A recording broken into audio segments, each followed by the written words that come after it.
democràcia arriba pels que ho somien i la igualtat jurídica creix a mesura que es va canviant. La societat paga més impostos tots per igual, mateixes lleis, tribunals, tots ho volen per igual.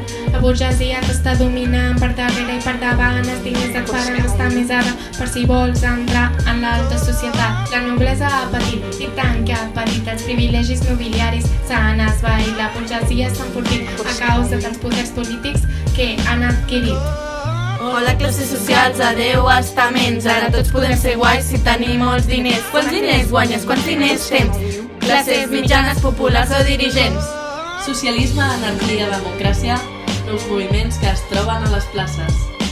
Males condicions als assalariats han fet del sindicalisme tota una entitat.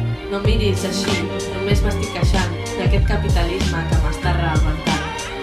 L'església segueix igual d'important, els sectors liberals es critiquen bastant. El treure en el govern encara és important, consellers amb amistat, poder reial. L'educació, la religió ja no és igual, i aquí ja s'ha acabat el rap que m'he marcat. És que no sé per què no s'enfoca, tio.